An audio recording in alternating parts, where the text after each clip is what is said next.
Graça e paz, queridos. Vamos dar continuidade à nossa série que começamos a gravar ontem, acerca da salvação por obras. E ao longo da série nós vamos compreender claramente, eu vou ler aqui vários textos da palavra dentro do seu contexto, de que se nós não fizermos obras, boas obras, nós não seremos salvos. E que as obras que não nos salvam, que está escrito em Efésios capítulo 2, não eram obras de obediência que o apóstolo Paulo estava dizendo ali. Eram as obras dos ritos cerimoniais. Obras que foram estabelecidas por causa da infidelidade do povo que saiu do Egito, por causa da ocasião do bezerro de ouro. Porque Jesus casou com o povo que saiu do Egito e só pediu uma coisa: obedeçam os meus mandamentos. E eles não obedeceram. Moisés, ele estava com Jesus por 40 dias e 40 noites e o povo caiu na gandaia. E por causa daquela situação, por causa daquela traição, a partir dali, queridos, nós vemos pela leitura progressiva da lei mosaica, de Êxodo para frente, basta ler Levíticos. Por causa daquela prática, daquele ato de infidelidade, Deus estabeleceu os ritos cerimoniais. Então, nós precisamos compreender que são essas práticas, queridos, que não nos salvam. Porque se dependêssemos dessas práticas, dos ritos cerimoniais, nem mesmo Abraão seria herdeiro da promessa. Porque quando Jesus fez promessa para Abraão, não havia esses ritos cerimoniais. Então os judaizantes da época perturbavam a igreja porque eles só ensinavam de Moisés para frente. Esqueciam de Abraão, que a promessa foi feita antes da lei para Abraão. E Abraão não praticou nenhuma dessas obras. Ele não precisou praticar essas obras para ser justificado diante de Deus. Ele foi justificado diante de Deus porque ele obedeceu. Praticou obras de justiça, obras da fé. Então nós vamos aprender, queridos, que há uma diferença na palavra de Deus entre obras e obras. Então precisamos diferenciar quais são as obras que não nos salvam e as obras que nos salvam. Nós precisamos aprender a diferenciar o que é lei dos ritos cerimoniais e o que é lei dos 10 mandamentos. Então, nós precisamos aprender a diferenciar isso. Né? Tudo que está escrito na palavra como lei é tudo uma coisa só, jogo num pacote só, é lei. Pronto, não estamos mais debaixo da lei. Não, calma aí. Que lei é essa que nós não estamos mais debaixo? A lei dos ritos cerimoniais. Os 10 mandamentos acabaram? Não. Está escrito aonde? Ao invés de tábuas de pedra, estão escritas no nosso coração, na nossa mente, através do Espírito Santo, que nos foi enviado, para que nós possamos praticar de todo o coração. Então tudo que é obras na Bíblia, vamos jogar tudo no pacote só, não preciso praticar obras para ser salvo? Não, calma aí. Vamos diferenciar. Que obras o apóstolo Paulo estava falando em Efésios, em Romanos, que não nos salvam, e que obras nós precisamos fazer para sermos salvos, que o próprio apóstolo Paulo diz em Romanos e Tiago diz em toda a palavra. Toda a palavra de Deus, queridos, diz que Jesus Cristo vai nos julgar de acordo com as nossas obras. Nós seremos vestidos com vestes brancas porque somos dignos disso. Por quê? Porque em vida nós praticamos obras de justiça. 1 João capítulo 3 está escrito que o justo não é aquele que só crê que Jesus Cristo morreu por ele na cruz. Não, justo é aquele que pratica a justiça. O apóstolo Paulo, quando fala de justificação pela primeira vez, que é o fundamento para compreendermos tudo o que ele diz sobre justificação na carta aos Romanos, a primeira vez que ele fala de justificação em Romanos, no capítulo 2, ele fala que nós somos justificados porque nós ouvimos a lei e praticamos a lei. Que lei? A lei dos mandamentos morais. A lei real de Tiago, capítulo 2, os 10 mandamentos, ou seja, a palavra de Deus, queridos. Os 10 mandamentos resumem todos os mandamentos da palavra de Deus. Amém?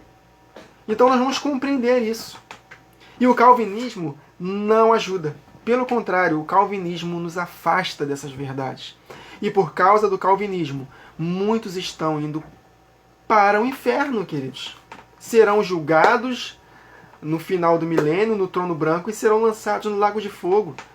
Porque em vida achavam que Deus os escolheu, independente das suas ações.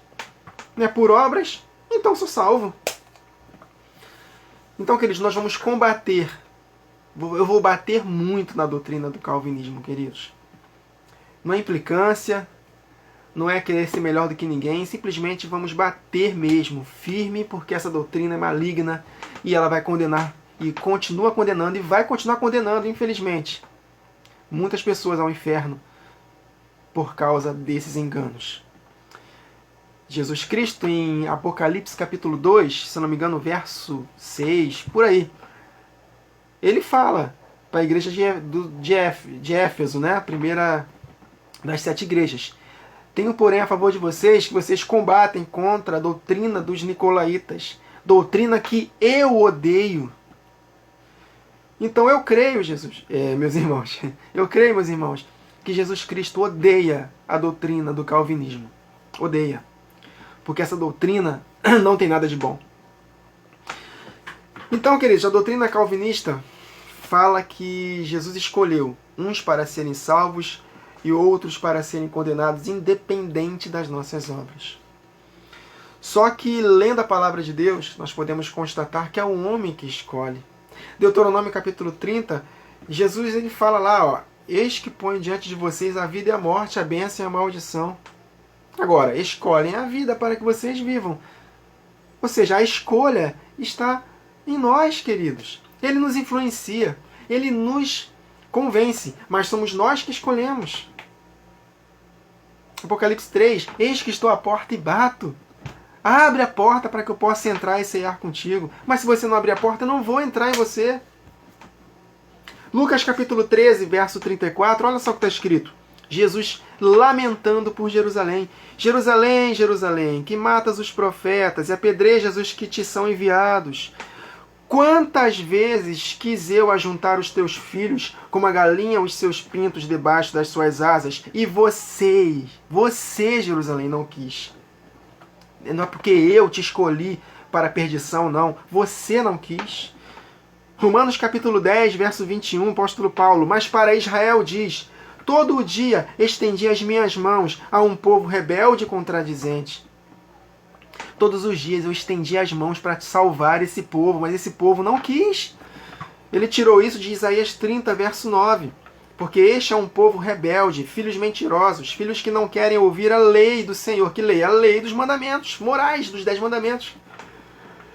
E o tempo todo eu estendi as mãos para esse povo rebelde, mas eles não quiseram. Estevão, em Atos 7, versos 51 a 53, falando do povo judeu que rejeitou a Jesus. Homens de dura cerviz e incircuncisos de coração e ouvido, vós sempre resistis ao Espírito Santo. Assim vós sois como vossos pais. A qual dos profetas não perseguiram vossos pais? Até mataram os que anteriormente anunciaram a vinda do justo, do qual vós agora fostes traidores e homicidas. Vós que recebestes a lei por ordenação dos anjos e não a guardastes. Que lei é essa? Os 10 mandamentos. Então Jesus está jogando a culpa da condenação para o povo que não quer se arrepender, queridos. Então, a primeira coisa que nós precisamos compreender é que a presciência de Deus é de acordo... Aliás, que a predestinação, a eleição, é de acordo com a presciência de Deus. Sabe o que quer dizer isso? Que Deus sabe, de antemão, quem vai escolhê-lo ou não. Mas nós não sabemos. Não é porque Ele escolheu, de forma arbitrária, por sua vontade soberana, condenar uns para o inferno e outros salvarem. Não, não, não. Ah, eu quis fazer um vaso para a glória e outro para a perdição. Eu quis fazer. Não. A eleição é segundo a presciência de Deus, que Ele sabe se nós vamos escolhê-lo ou não. Simples assim. 1 Pedro, capítulo 1, versos 1 e 2. Pedro, apóstolo de Jesus Cristo, aos estrangeiros dispersos no Ponto, Galácia, Capadócia, Ásia e Bitínia. Eleitos, olha a eleição, segundo a presciência de Deus Pai. Então é segundo a presciência de Deus, que sabe de antemão quem vai escolhê-lo ou não. Meus queridos, Jesus sabe de antemão, antes da fundação do mundo, quem vai reinar com ele para sempre ou não. Não porque ele determinou, mas porque ele sabe quem vai escolhê-lo ou não. Qual a dificuldade de entender esse texto? Mas não, o calvinismo fala, não, a predestinação, a eleição de acordo com a vontade soberana de Deus. Ele escolheu uns para condenação e outros para serem salvos. Engraçado que os bonitões sempre acham que são eles, né? Eles jamais vão aceitar que Deus escolheu eles para perdição. Não, eu sou calvinista. Deus me escolheu. E se ele te escolheu para perdição, hein, bonitão? Você vai aceitar? Você vai aceitar que seu filho foi escolhido para condenação eterna? Ah, mas para os outros você concorda, né? Que Deus escolheu para perdição. Seu filho não. Ele é eleito, né? Então é isso, queridos.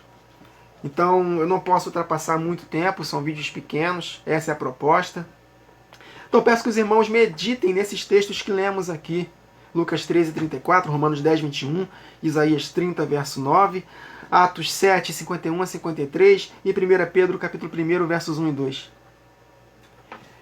E tem milhares de outras passagens na palavra que dizem claramente que é o homem que escolhe a vida ou a morte. O poder não, o poder nada vem de nós. O poder que nos transforma e nos salva é 100% de Deus.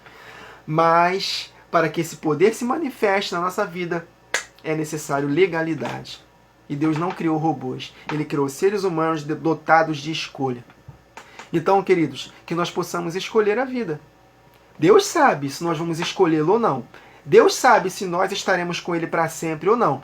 Porque a eleição é segundo a presciência dele. Ele elegeu a igreja antes da fundação do mundo. Ele sabe exatamente a quantidade de pessoas que vão reinar com ele para sempre. E a quantidade de pessoas que vão para o lago de fogo. Não porque ele quis, é porque ele sabe quem vai escolhê-lo ou não. Simples assim. Essa é a eleição de Deus. Nós somos eleitos segundo a presciência dele, que sabe de antemão se nós seremos salvos ou não. Então que possamos hoje perseverar até o fim. Importa caminhar hoje, amanhã e depois. A vida eterna é para aqueles que perseveram em praticar o bem. Esses que perseveram em praticar o bem, praticar boas obras, buscam glória, honra e incorrupção.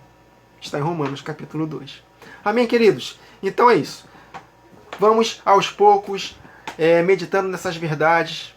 E eu creio que se você abrir o coração para as Escrituras, o Espírito Santo vai te convencer dessas verdades.